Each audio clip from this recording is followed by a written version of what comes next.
연휴 기간을 맞이해서 이 사회적 거리 두기와 또 이 코로나19의 전염성으로 인해서 외국으로는 못 가고 이제 제주도에는 많은 사람들이 몰렸다는 이런 뉴스를 듣기도 합니다. 그러나 많은 경우에 시골이 고향인 분들은 부모님을 돕기 위해서 집에 왔는지 여기저기 지날 때마다 가족들이 고추를 심고 또 깨를 심으면서 농사일을 거두는 이런 모습들을 볼 수 있었습니다. 이런 아름다운 모습들이 이제 이 주일이 아닌 토요일에 자주 자녀들이 이렇게 와서 돕고 또 주일은 지키는 이런 모습으로 앞으로 계속 지속되었으면 좋을 듯 합니다. 이 마중물이라고 하는 말이 있습니다. 옛날 이 펌프로 물을 끌어올릴 때에 이 어떤 샘은 물이 그대로 차 있는데 어떤 샘은 그 펌프의 물이 다 빠져버리게 됩니다. 그러면 한 바가지 정도의 물을 붓고 펌프질을 하게 되면 이제 다시 물이 올려져서 나오게 하는 그 물을 마중물이라 이렇게 부르고 있습니다. 그런데 앞뒤말 마중물이라고 하는 말을 바꾸어 가지고 물마중이라고 하는 말도 있습니다. 이 물마중이라는 말은 이 농사짓는 농민들이 봄에 논밭에 댈 물을 보고 환성을 올리면서 춤추는 것 또는 그 일을 물마중이라 이렇게 합니다. 지금은 수리시설이 잘 되고 또 지하수 개발을 많이 해서 이제 비가 오지 않아도 농사를 지을 수 있을 만큼 관리를 잘 하고 있지만 옛날에는 이 천수답이 대부분이어서 하늘에서 비가 와야만이 농사를 파종할 수 있는 그런 때에는 충분하게 논밭에 물을 댈 수 있을 만큼 충분하다고 하는 것은 환호성을 지를 만한 이런 기쁨의 모습이다. 축제를 벌일 만한 올해도 풍년이겠구나 하고 안심 들어서 축제할 만한 상황이라고 할 것입니다. 그런데 이 물마중이라고 하는 말을 이제 이 TV에서 강의하시는 분의 이야기를 들어보니까 해녀들은 또 다른 방식으로 사용하고 있더라고요. 이 해녀들은 지금은 이제 많이 숫자가 줄어들어서 대부분 나이 많은 분들이 이제 물질을 하고 있는데 그분들을 이제 지켜본 결과 물속에서는 거의 사고가 나지 않는다고 합니다. 몸이 안 좋으면 바다에 안 나가면 되고 일기가 안 좋으면 또 안 나가고 그리고 이제 물 안에서는 수십 년 동안을 그 일을 해왔기 때문에 이제 이 사고가 거의 일어나지 않는데 언제 사고가 일어나는가 하면 물속에서 그 채취한 망을 끌고 나올 때 밖으로 이제 끌고 나올 때 무게는 무겁고 몸은 지쳐있고 그리고 막 나오면 바위는 어때요? 이끼들이나 또 다른 해초들이 있어가지고 미끄러워가지고 그때 까딱 잘못하면 미끄러져가지고 다치는 이런 일들이 생겨난다고 합니다. 그래서 이제 이때 막 이를 악물고 끌어올리느라 이도 많이 상하고 또 무릎도 많이 망가지고 한다고 합니다. 그런데 가족들은 이런 형편을 알고 있기 때문에 어느 시간대쯤 나오겠다 물때를 알기 때문에 그 시간 맞추어서 가족들이 나와가지고 가득 담은 그 망에 있는 것들을 밖으로 끌어내주는 그 일을 물마중이라 이렇게 이야기한다고 합니다. 그래서 이제 끌어낸 사람들은 잠깐 와서 끌어내주기 때문에 별것 아닌데 해녀들에게 있어서는 이제 자기가 미끄러질 수 있고 다칠 수 있는 그 순간에 조금 거들어준 그것이 너무너무 고맙다는 것이죠. 그런데 그렇게 끌어내줄 물마중해줄 가족들도 점점 없다고 합니다. 해녀들이 나이가 많아서 남편이 없는 경우가 많고 계신 남편들도 나이가 점점 많아가지고 그것을 끌어내줄 만한 건강 상태가 아니고, 또 어떤 부부는 싸워가지고 기분 나빠서 오기로 그날은 안아버리고, 이래가지고 점점 물마중 나온 사람들이 줄어들고 있다고 합니다. 그런데 가족도 아닌 남이 와가지고 자기가 이제 그거 배워보려고 한 번씩 끌어내주니까 그렇게 고마워하더라는 것이죠. 이런 가족이 해주어야 할 물마중의 역할, 이것을 우리 교회에 적용하면 너무 좋겠다. 다들 지치고 힘들어할 때에 한 사람씩 한 사람씩 서로를 끌어내주는 일, 그것은 나는 별것 아닌데 상대방은 그렇게 고마워하고 감사하고 잊지 않을 그런 물마중의 역할을 우리 한 사람 한 사람이 할 수 있어야 할 것입니다. 너도 한번 당해봐라. 어디 한번 저 꼭 물에서 미끄러지면 꼭 장난친 것 같아가지고 에이 장난치고 있네, 이래버리면은 그 역할을 감당해낼 수가 없습니다. 진정한 마음으로 약간이라도 거들어주면 그 거들어준 것에 대한 대가가 칭찬으로 혹은 다른 딴 놓은 해산물로 공급해주면서 훨씬 더 풍성한 사랑이 돌아오게 되어지는 것처럼, 우리들도 거들어줄 때는 별것 아닌데 지쳐있는 자들에게는 큰 힘이 되어주는 그런 물마중의 역할자가 되어야 할 것입니다. 내가 때로는 도움받고 때로는 도움 주면서 이렇게 서로 물마중의 역할을 한다면 더 은혜스러운 분위기가 만들어지게 될 것입니다. 여러분이 지친 경우도 있고 때로는 목회자가 지치기도 하고 이렇게 서로 지친 경우가 있기 때문에 이런 때 서로 위로해주고 격려해주고 기도해주게 된다면 위기일 것 같은 상황이 오히려 우리가 더 큰 믿음으로 성숙시켜주는 기회가 만들어지게 될 것입니다. 성경에서 보면 하나님과 우리와의 관계를 성경 곳곳에서 가족관계로 설명을 하고 있는, 말씀하고 있는 부분들이 여러 군데 나타나고 있습니다. 갈라디아서 4장 6절 말씀을 보면 하나님과 우리와의 관계를 어떻게 말하고 있습니까? 하나님이 아들의 영을 우리 마음 가운데 보내사 누구라고 불러요? 아빠, 아버지라 부르게 하셨느니라. 누구를요? 하나님을. 하나님이 우리 아빠입니다. 하나님이 우리 아버지이십니다. 그만큼 가까운 관계라는 것입니다. 가족 관계로 하나님은 우리를 가깝게 생각하고 있다는 말씀입니다. 예레미야 3장 14절 말씀에 보면 중간쯤에 나는 너희 무엇이라? 남편이라. 그러니 배역한 자식들아 돌아오라면서 하나님은 이스라엘 백성들을 향해서 나는 네 남편이다 이렇게 말하고 있습니다. 요한복음 1장 12절은 많이들 암송하고 있습니다.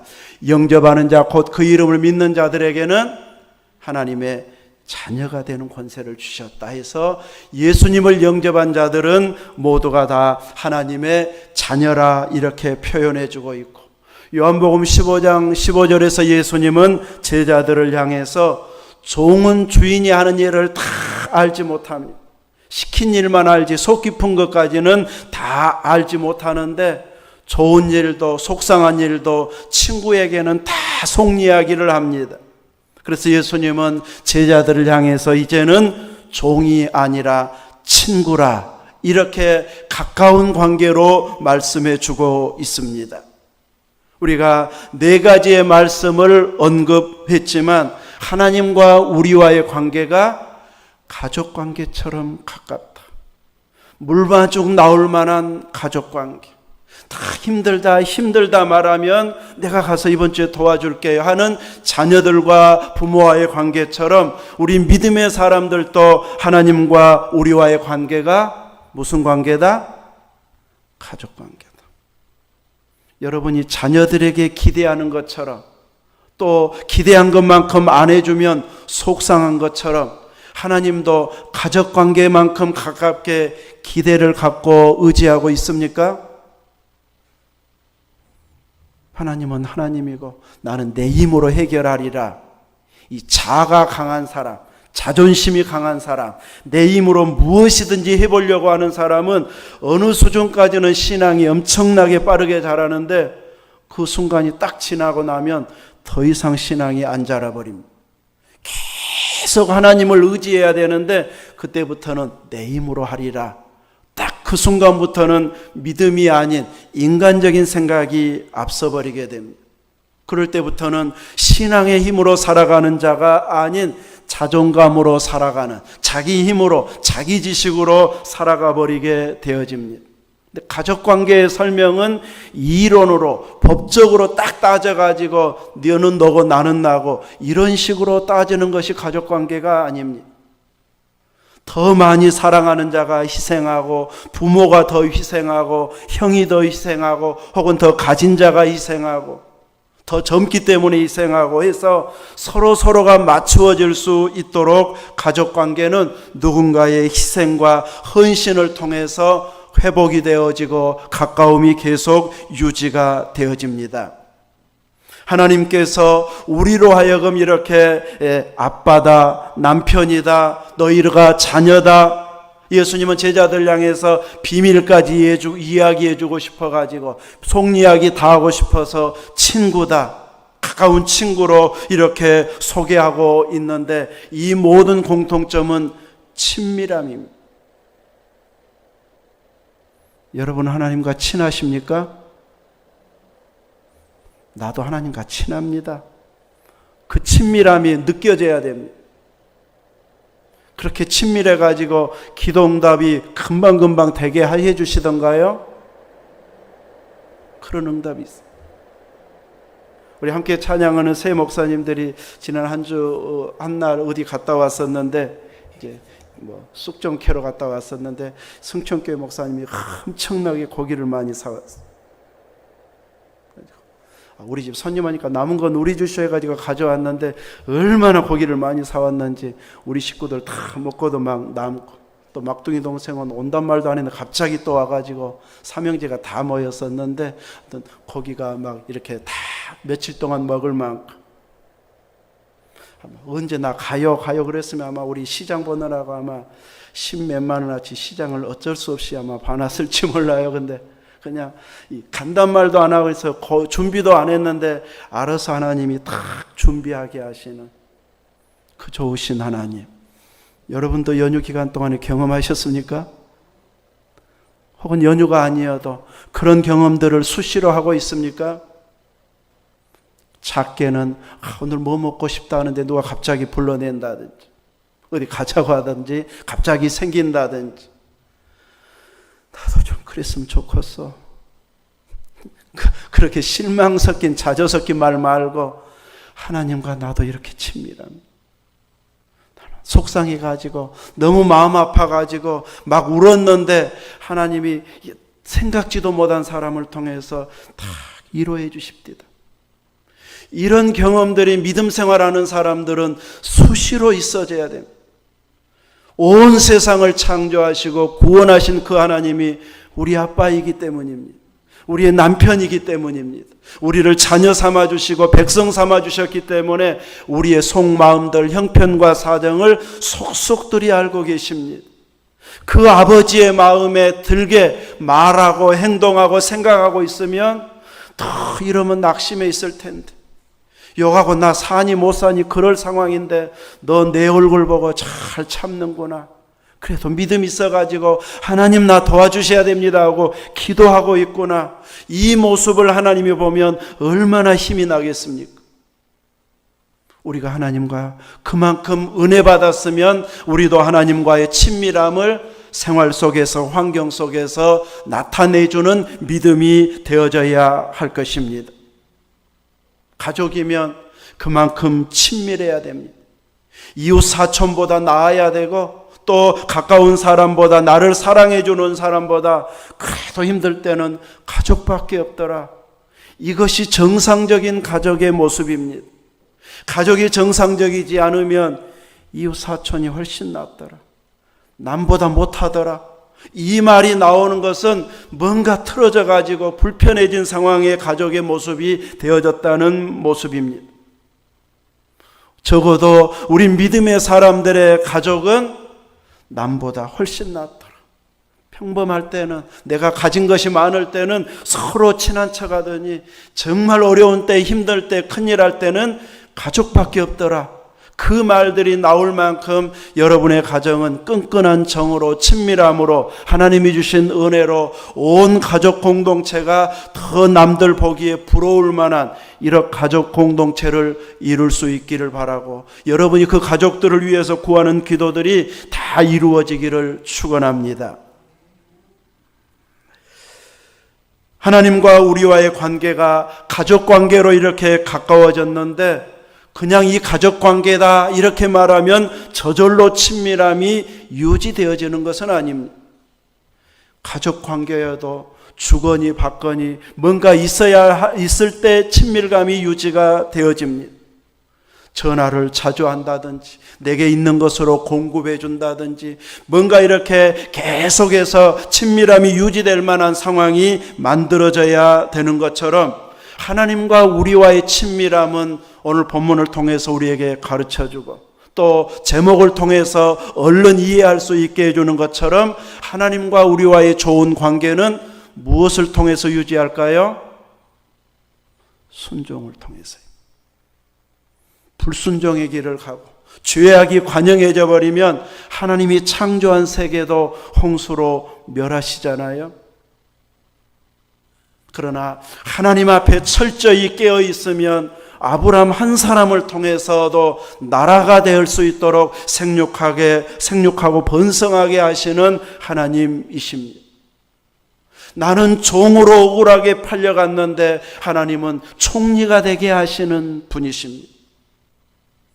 순종하며 하나님의 이름에 명예에 먹칠하지 않을 만큼 모든 말과 행동에 하나님 마음에 쏙 들게 행하면 주변 환경을 좋게 만들어 주시고, 저분을 믿는 하나님은 뭔가 다르다, 저 사람이 하는 일은 하나님이 복 주시더라, 하는 일마다 잘 되더라, 주변 사람이 알고 소문내줄 만큼 하나님은 역사해 주시는데, 무엇을 통해서요? 순종을 통해서. 내가 하나님과 더 가까워진 삶이 계속 지속적으로 유지되기 위해서는 끊임없이 주신 말씀에, 은혜 받은 말씀에, 읽은 말씀에 내가 순종해야지. 저 말씀은 우리 목사님이 지켜야지.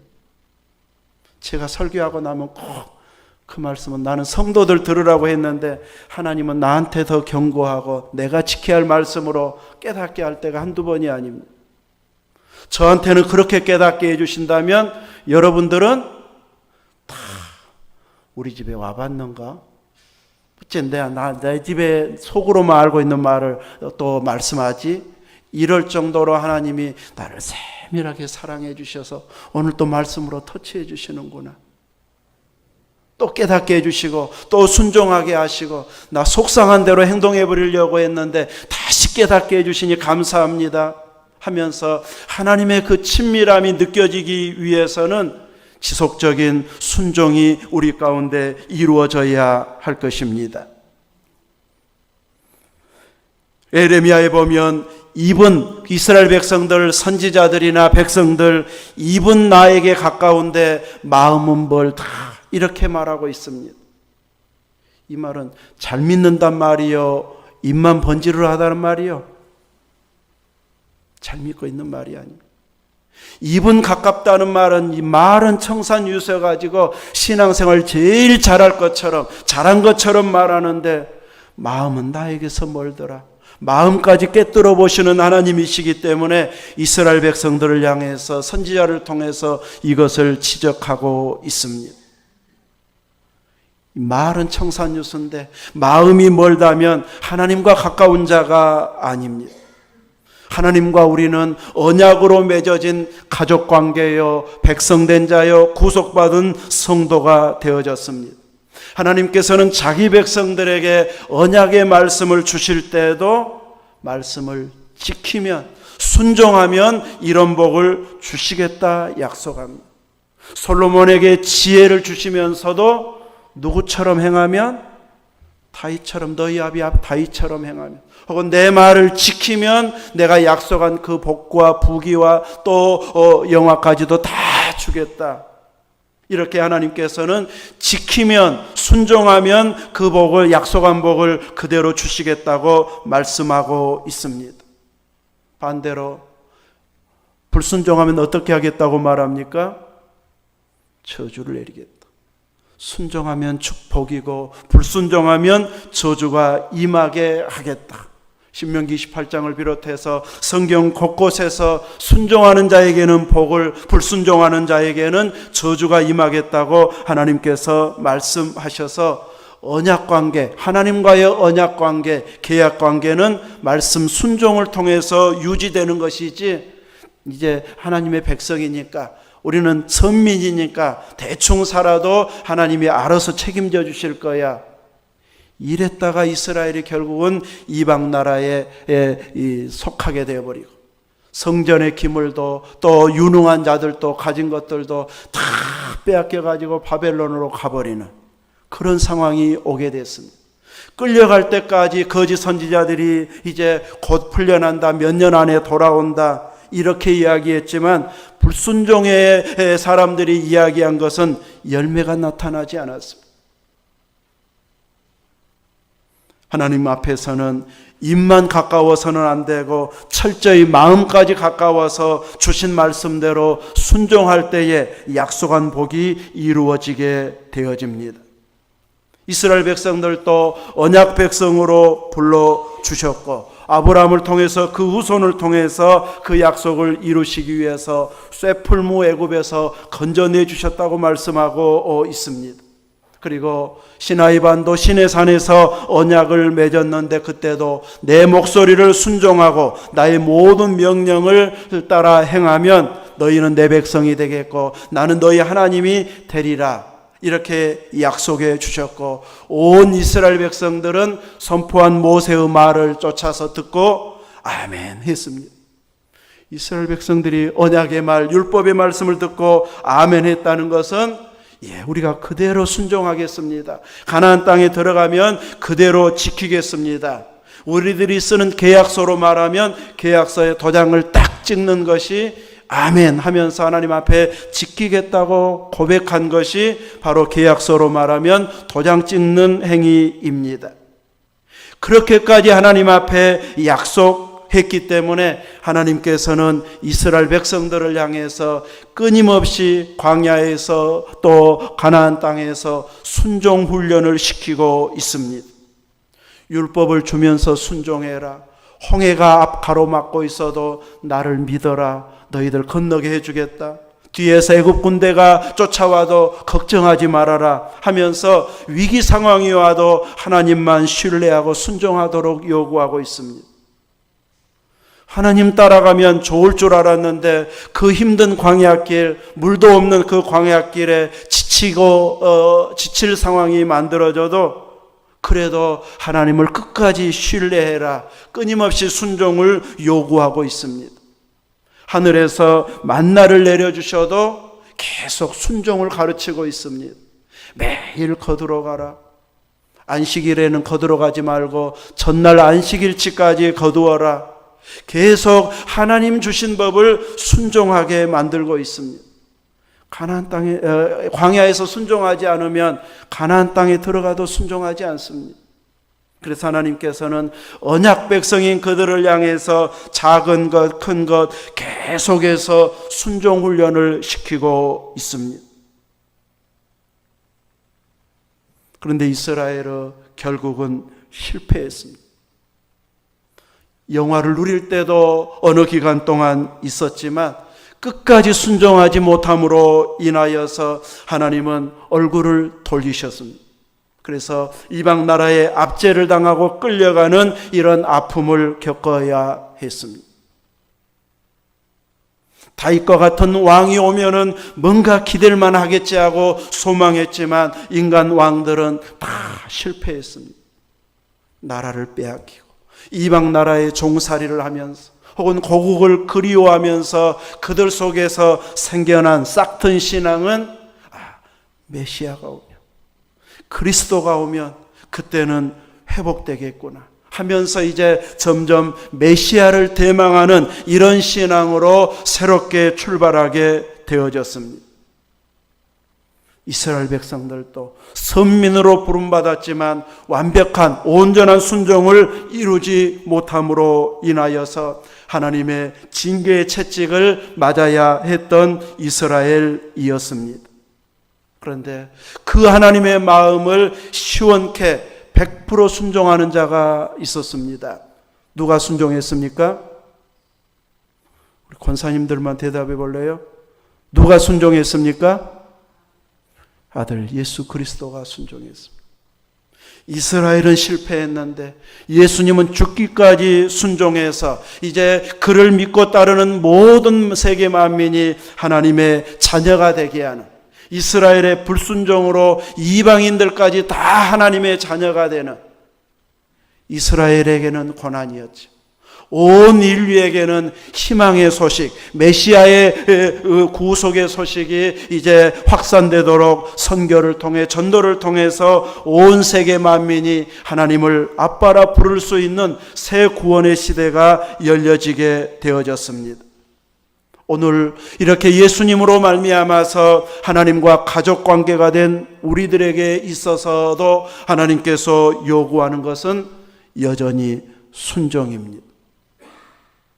내 믿음이 좋으냐 안 좋으냐는 성경을 많이 아느냐 모르느냐 보다도 내가 알고 있는 말씀, 들은 말씀을 잘 순종하고 있느냐입니다.